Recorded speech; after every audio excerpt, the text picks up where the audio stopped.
नमस्कार गुरुजी. नमस्कार. आज आपल्यासोबत पुन्हा एकदा सद्गुरू श्री संजीव कुलकर्णी गुरुजी आहेत.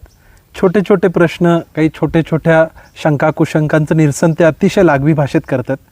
मला परवा कोणीतरी विचारलं की डॉक्टर, आपण जर खरोखर त्या आनंद स्वरूपामध्ये राहायचं असेल तर त्यासाठी संन्यस्त व्हायलाच पाहिजे का, किंवा भगवे वस्त्र घालायला पाहिजे का, किंवा दाढी वाढवायला पाहिजे का, आणि संसार सोडूनच जाऊन राहिलं तर आपल्याला खऱ्या अर्थानं आनंद स्वरूपामध्ये राहता येईल का, असा प्रश्न अनेकांचा असतो. त्याविषयी आपण काय सांगाल? एक लक्षात घ्यायचं, संन्यस्त ही वृत्ती आहे. मला जे पाहिजे ते सर्वांना मिळावं, हा एक भाग लक्षात घ्यायचा. आणि निस्वार्थीपणे सगळ्यांच्या कल्याणाचं कार्य, याला म्हणतात संन्यास. तर त्यासाठी तुम्ही कोणीही असा, तुम्ही गृहस्थ असा, तुम्ही विद्यार्थी असा, गृहिणी असा, उद्योजक असा, समाजसेवक असा, ते संन्यस्त वृत्तीनं तुम्ही करायला पाहिजे. हा महत्त्वाचा मुद्दा आहे. तुम्ही कोणते कपडे घालताना ते ठीक आहे, तुम्ही ते दाढी वाढवली, भगवे कपडे घातले, रुद्राक्षाच्या माळा घातल्या, जटा वाढवल्या, खडावा घातल्या, संन्यस्त वृत्ती तिथेही करू शकता. आणि ऑफिसर म्हणून सूट बूट टाय घातले, व्यवस्थित भांग पाडून, व्यवस्थित अगदी डेकोरेट स्वतःला करून, लोकांच्या समोर अत्यंत व्यवस्थित तुमचं कार्य संन्यस्त वृत्तीने केलं तरी ते पण एकच आहे. त्यामुळं तुम्ही वेश कोणता परिधान केलाय ती बहिरंग आहे, तो अंतरंग संन्यस्त आहे.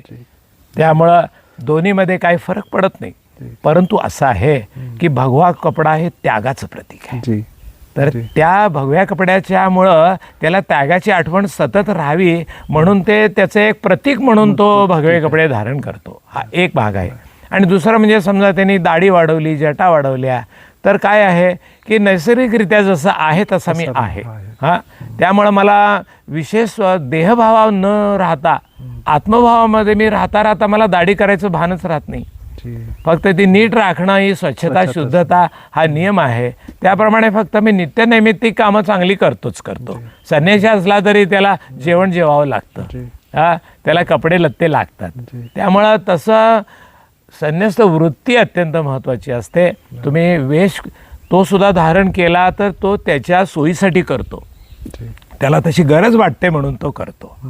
आणि त्यामध्ये त्यांनी अशी व्यक्तिमत्व बघितलेली असतात की ज्यांनी भगवे कपडे धारण केले, दाढी वाढवली, जटा वाढवल्या, आणि मग त्यांनी आध्यात्मिक कार्य करताना ते त्यामध्ये पूर्णांशानं रंगून गेलेले आहेत. मग त्यांचे सान्निध्य तो राहतो तेव्हा त्याला वाटतं, अरे मला असं व्हायचं आहे, मला जगापासून अलिप्त करून आत्मस्वरूपी स्थिर राहायचं आहे, बाहेरच्या जगाचा जो व्याप आहे त्यापासून मला दूर गेलं पाहिजे.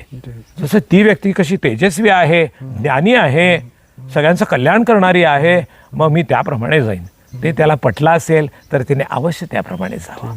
त्याला घरगृहस्थी जेव्हा असते ना, तर घरगृहस्थीची जबाबदारी आहेत ना त्या पूर्ण करताना संन्यस्त वृत्तीच्या कराव्या. आणि जेव्हा सर्व जबाबदाऱ्यातून जेव्हा तो मुक्त होतो ना, तेव्हा त्याला जर या पद्धतीचा संन्यास घ्यायची इच्छा झाली, भगव्या कपड्याचा, अवश्य घ्यावा, पत्नीची परवानगी घ्यावी आणि त्याप्रमाणे त्यानं तेही करावं. अर्थात हा कसा आहे, हा प्रत्येकाचा वैयक्तिक अभ्यासाचा भाग असतो. आणि त्याला शास्त्राची आणि तज्ज्ञांची अनुभवाची जोड असेल ना, तर मग तुम्ही जरी भगवे कापडे घातले तरी चालेल. आणि व्यवहारासाठी वातावरणाला योग्य सुयोग्य, त्या कार्यक्रमाला योग्य सुयोग्य त्याप्रमाणे आहे. तुम्ही एखाद्या ऑफिसमध्ये जर ऑफिसर म्हणून असाल तर तिथे भगवे कपडे, दंड कमंडलू, रुद्राक्षाच्या माळा हे बाह्य प्रदर्शनाची जरूर नाही आहे. तिचा जो सोयीचा, एक डॉमिनेटिंग, एक अधिकाराचा असा जो पोशाख आहे तोच घातला पाहिजे.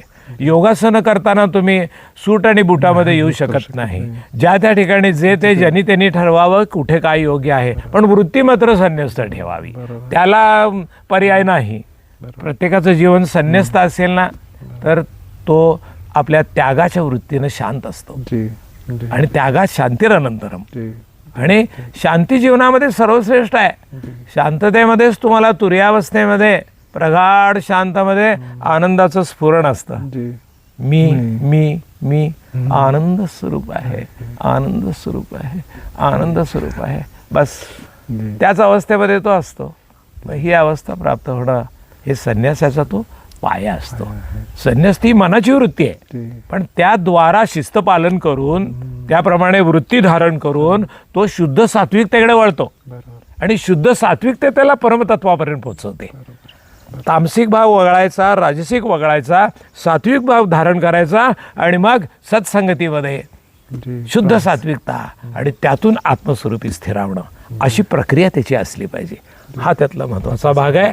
वेश कोणता आहे किंवा नाही हे ज्याचं त्यांनी त्या त्या वातावरणानुसार, आपल्या अधिकारानुसार, परिस्थितीनुसार अवश्य निर्णय घ्यावा. सगळेच महान आहेत. संन्यस्त वृत्तीचा विचार करणारा सुद्धा महानच म्हटला पाहिजे. असं खूप खूप धन्यवाद. ॲक्च्युली वेशभूषा महत्त्वाची नाही आहे, तर याच्यामध्ये आपली वृत्ती महत्त्वाची आहे आणि त्या संन्यास वृत्तीमध्ये राहून तुम्ही जीवन जगायचं आहे, हे गुरुजींनी आता आपल्याला सांगितलं आहे. खूप खूप धन्यवाद. नमस्कार.